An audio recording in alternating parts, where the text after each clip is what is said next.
Welcome to পাকঘৰ and craft. আজি মই লঙলাও দি পকৰি বনাবলৈ লৈছোঁ। তেনেহ'লে আহকচোন ভিডিঅ'টো ষ্টাৰ্ট কৰোঁ। এয়া চাওক, এয়া আমাৰ ঘৰৰ বাৰীয়ে লঙলাও হয়।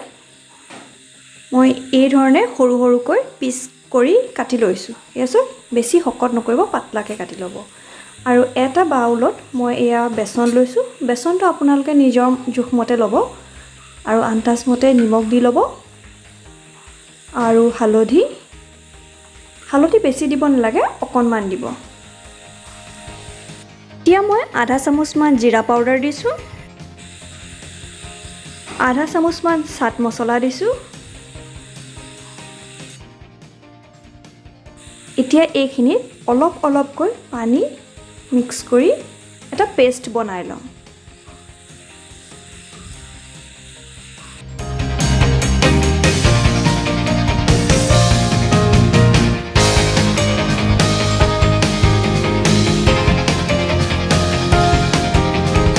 এয়া চাওক, আমাৰ বেচনৰ ঘোলটো ৰেডি হৈ গ'ল, বেটাৰটো নহয়নে?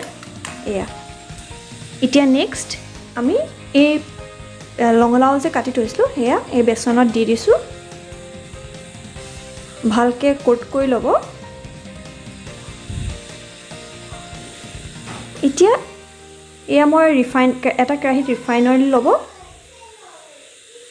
আৰু এয়া চাওক, এয়া বনাবলৈ তিনিয়ে উজু, কিন্তু খাবলৈ বহুত টেষ্টি হয়। আৰু লঙলাও এনেও খাব লাগে, বহুতৰ কাৰণে ভালো। আৰু এয়া চাওক, মই জলকীয়াটো পিছত দিছোঁ, কাৰণ মোৰ আপোনালোকেতো জানে মোৰ ছোৱালীজনীয়ে জ্বলা খাব নোৱাৰে।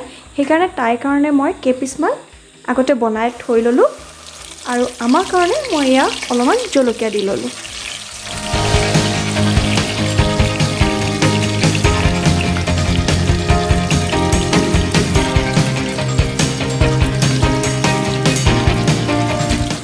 এতিয়া মই ফটাফট বাকী পিচকেইটাও ভাজি লওঁ, তাৰপিছত আপোনালোকক দেখুৱাই আছোঁ।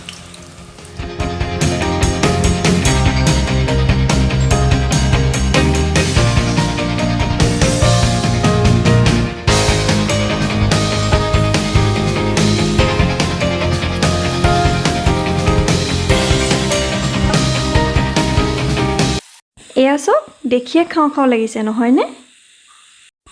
ৰেচিপিটো কেনেকুৱা পালে কমেণ্ট বক্সত জনাব। আৰু মোৰ চেনেলটো যদি আপোনালোকে ছাবস্ক্ৰাইব কৰা নাই তেনেহ'লে প্লিজ ছাবস্ক্ৰাইব কৰি দিব, লগতে লাইক আৰু শ্বেয়াৰো কৰি দিব। থেংক ইউ ফৰ ৱাচিং।